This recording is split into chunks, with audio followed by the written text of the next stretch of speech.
gente! Tudo bem, galera? Tudo bem, chuchus? A aula de hoje é sobre industrialização. Que bonitinho, né? A gente vai falar sobre a indústria. E o que é indústria? É o lugar onde ocorre a transformação de matérias-primas em produtos elaborados pelo homem para fins comerciais. Aqui é um exemplo, que é a indústria calçadista, certo? E eu vou falar um pouquinho de como evoluiu a indústria. Então, antes a gente tinha o artesanato, ainda tem, ainda existe, né?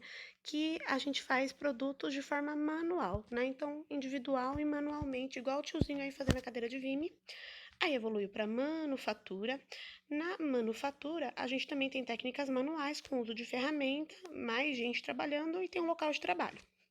E a última evolução, também comum hoje, a maquinofatura, onde tem o advento da máquina para ajudar o homem, aí às vezes até substituir o homem também no serviço, né? A importância da indústria, né, é que ela produz vários objetos e também proporciona emprego para várias pessoas, né? Isso é legal. E ela pode ser classificada de acordo com o seu foco de produção. Então, a gente tem as indústrias de bens de produção, que a gente chama de indústrias de base, e as indústrias de bens de consumo. As indústrias de base, né, ou indústrias de bens de produção, elas são responsáveis pela transformação da matéria-prima bruta em matéria-prima processada, modificada, né? E elas são consideradas a base do segmento industrial. Então, ela tira a matéria-prima da natureza, que pode ser óleo, planta, madeira, né? E transforma, né, em outras coisas. Ela também fornece bem para outras indústrias terminarem o serviço, que nem a metalúrgica, né, repassa o metal para automobilística, por exemplo, tá? Então, alguns exemplos que a gente tem: metalúrgica, siderúrgica, petroquímica. Aqui, ó, é a petroquímica, metalúrgica e agora as indústrias de bens de consumo. As indústrias de bens de consumo são aquelas que têm a produção voltada para o mercado consumidor, né? Já para a gente comprar. Então, tem dois tipos: tem de bens duráveis, né? Fabrica produtos que não estragam, que nem carro, eletrodoméstico, móveis, né? Então, tipo aí, ó, Batmóvel, né? Não estraga, tomara, né? Imóveis, né? Ou seja, não é que não estraga, tem uma durabilidade muito boa, certo? E a gente tem não duráveis. As indústrias de bens não duráveis significa que são itens que estragam com mais facilidade, são coisas essenciais, de primeira necessidade para a nossa vida, que nem alimentos, né? Bebida, roupa, sapato, remédio. Aí não duráveis, um exemplo, ó, goró, bebida, né? Pinga, brincadeira, galera. Aí, ó, bebidas, leite, Coca-Cola, comida, não dá para viver sem comida, né, gente? Revolução Industrial, vou ter que falar disso, de Revolução Industrial, tá? A Revolução Industrial é uma evolução, não é revolução de revolta, tá? O primeiro lugar aí que passou por isso foi a Inglaterra, lá na Europa, né? Lá no século XVIII, e esse país aí inventou, criou máquinas para ajudar o homem e até substituir, né? Na fabricação de algumas mercadorias. Aí a gente tem aqui, ó, algumas revoluções industriais. Tem a primeira revolução industrial, né? Aconteceu na Inglaterra, como eu falei, no século XVIII. Usava o carvão como energia e o setor mais importante aí foi o têxtil.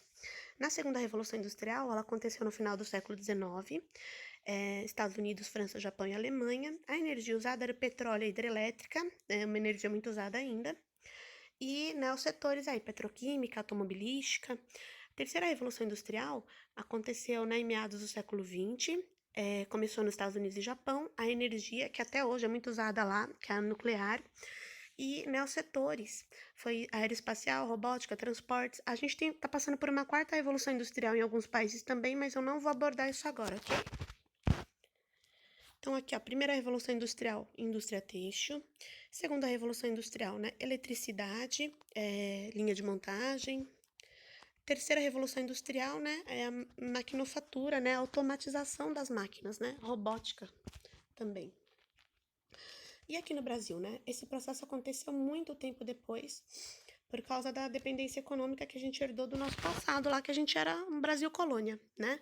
E aí, por causa disso, o Brasil passou a se industrializar lá na década de 30, que a gente fala que a chamada era Vargas. Demorou 100 anos para a gente se industrializar, comparando com países europeus, viu, galera? Esse processo ficou mais intenso depois da década de 50 aqui no nosso país. Graças a esse carinha aí, ó, Getúlio Vargas, a gente teve um bom começo na indústria, né? Então, vou falar algumas características aí desse governo, né, do Getúlio Vargas.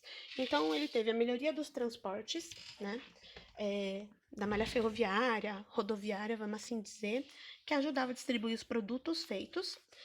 A criação da Companhia Siderúrgica Nacional, CSN, a criação da a Companhia Siderúrgica Nacional, ela era em Volta Redonda, foi criada lá na década de 40 e ela era responsável por produzir metais que servia para outras indústrias, como a automobilística, tá? A criação da Vale do Rio Doce, que é importante até hoje, né? É uma empresa de exploração de minérios. A criação da Petrobras, né? Que é uma empresa estatal produtora de energia. A criação das leis trabalhistas.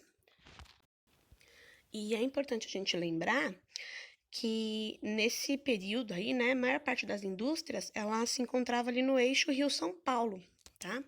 E aí, o que que acontece? Por isso que o Sudeste foi pioneiro na industrialização do país, e até hoje, né, visto como queridinho, assim, né, em relação à parte industrial. Tá bom, galera? Aqui é a criação, né, foto da construção da Companhia Siderúrgica Nacional. E agora a gente vai falar de outro carinha e outro presidente, que é o Juscelino Kubitschek. Era JK, governo JK, depois do Vargas. Aí ele inaugurando uma fábrica, né, da GM, aí ó, mostrando a plaquinha. E a industrialização do governo JK, vamos falar um pouquinho. Ele teve, ele era nacional desenvolvimentista, esse governo. O que que é isso? Que o Estado era grande responsável pelo desenvolvimento econômico, né, da indústria no país. Só que também tinha uma abertura para o capital estrangeiro ali, tá? Isso foi bom, mas foi ruim, porque aumentou muito a nossa dívida externa, né? E o que que aconteceu de diferente também? A gente teve um aumento no padrão de vida, tá? Foi uma consequência. E aí surgiu uma parcela ali, né, da população que é a classe média, a famosa classe média. Era uma coisa boa, né, por causa do consumo, mas era ruim, porque também aumentou muito a desigualdade social nesse período. Aqui é umas características políticas da indústria, né, na era JK. A gente teve internacionalização da economia. O que que é isso? A internacionalização da economia teve abertura para o capital internacional, então trouxe grandes indústrias multinacionais para o país, tá? Como a Ford, a GM, que era de carro, tá? E teve um desenvolvimento da área urbana, então cresceu muito a área urbana, só que a área rural foi escasso o desenvolvimento ali, tá? Não teve muito investimento igual na área urbana. Vamos brincar um pouquinho. Revolução da secretária, né? Aí na primeira Revolução Industrial, na segunda, na terceira, né? Brincadeira, tá, gente? Respeita as secretárias. Deus me livre meu marido querer uma última aí, né? Aqui em casa. Não quero, hein? As indústrias hoje, né? A indústria cosmética. Hoje, né, as indústrias estão modernas, né? Elas fogem daquela imagem de fabriquinha com chaminé, né? Muitas funcionam em escritório, né? E às vezes nem produz coisa concreta, né? Produz programas de computador, por exemplo. E hoje a gente tem o home office, que é a pessoa que trabalha em casa, né? Que é super comum, né? As transnacionais, a gente tem hoje que são empresas, né, multinacionais, que tem uma matriz num país e a filial em vários outros países, com salário mais barato, matéria-prima mais barata, né, e facilidade maior para distribuir os seus produtos. Então a gente tem algumas multinacionais famosas, né, tem a Nokia, a Heineken, Sony, Coca-Cola, McDonald's. Hoje em dia, uma região que não tem indústria, a gente fala que é atrasada, né? Porque ela não está gerando emprego para a população. Então, todo mundo faz de tudo para atrair indústria para sua região, né? Algumas indústrias tops do nosso Brasil, que o nosso país é muito bom na industrialização, em vários segmentos. E eu espero que vocês tenham gostado da aula, certo? E logo, logo a gente se vê mais. Um beijo, bons estudos!